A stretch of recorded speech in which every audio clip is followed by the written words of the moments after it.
One of the anonymous accusers in R. Kelly's criminal case is speaking out publicly for the very first time. Only on CBS This Morning, Lanita Carter describes the alleged 2003 assault that helped lead to the singer's arrest back in February. Kelly, as you know, has pleaded not guilty to 10 counts of aggravated criminal sexual abuse involving 4 alleged victims. Jericka Duncan spoke with Carter earlier this week and joins us at the table. Jericka, good morning. Good morning. Lanita Carter is the woman identified in the indictment as LC, R. Kelly's hairdresser. She was 24 years old at the time of the alleged sexual assault. We want to warn you, some of the details she reveals are very disturbing. I'm not ashamed of my past anymore. I'm not ashamed of what naysayers say. Lanita Carter says she braided R. Kelly's hair for more than a year, but saw him as more than just a client. She also considered him like an older brother. She even stood up for the singer when he was arrested on child pornography charges in 2002. 2 words, perfect gentleman. I would tell people, pray for him.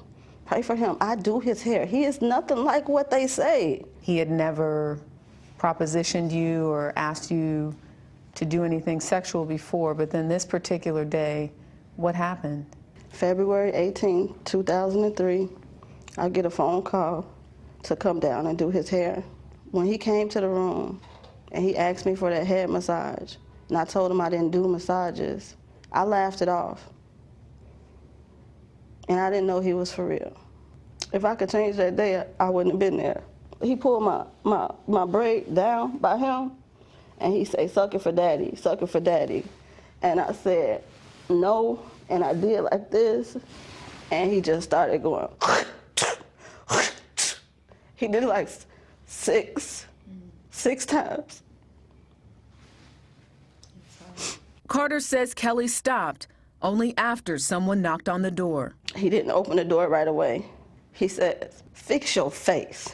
Fix your face. I knew that'd be my last day there. And I get to the bathroom, I grab the wall, and it was a rose-colored towel.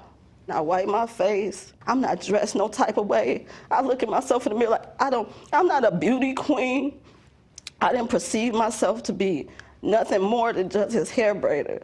And I just kept thinking to myself, like, why did this happen to me? You called the police the day that this happened? The exact day. They asked for my clothing. And I gave them my favorite Tommy Hilfiger shirt. And that's where they found DNA evidence. DNA evidence from R. Kelly on your shirt? Semen. At the time, charges were not filed in Carter's case. Shauna Bolliker, who was then the lead sex crimes prosecutor, has not responded to our multiple requests for comment. Celebrities are powerful. Celebrities have support systems. I have no support system outside of my immediate family. 10 months after the incident, Carter signed a $650,000 settlement in which Kelly denied any wrongdoing, and Carter agreed to keep quiet. In 2009, Kelly released a song about having sex with a woman who braids his hair.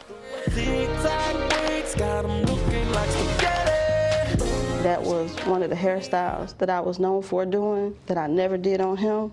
We were on the L-shaped couch when the incident happened. That song led to another confidential settlement, this time for $100,000. Kelly again denied any wrongful conduct, but agreed to never perform the song or include it in future albums. In January, following the uproar sparked by the Lifetime docuseries Surviving R. Kelly, Carter responded to a plea by the current Cook County State Attorney Kimberly Fox for victims to call her office. We need actual witnesses and victims to have the courage to tell their stories. I would be going on my day, you turn on the news, here's another R. Kelly victim, another R. Kelly victim, another R. Kelly victim, and you just want to be there for them. Did you see the interview that R. Kelly did with Gayle King in which he denied ever sexually assaulting a woman, ever sexually assaulting anyone underage? Yes, I saw it. I'm fighting for my life. Y'all killing me with this. What did you think when you were watching that? Felt like it should be a crime to publicly tell a story that he able to get on television and lie. Did seeing that interview embolden you to want to speak even more? Yes.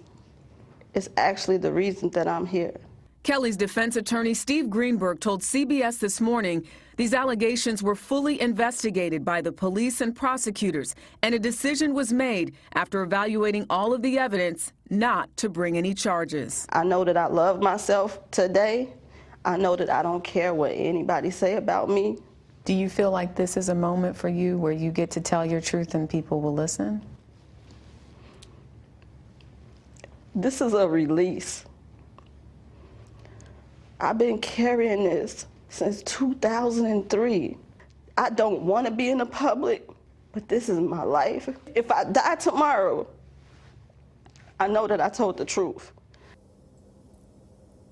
We interviewed Carter the day after her attorney, Michael Avenatti, was charged with embezzlement, extortion, and other federal crimes.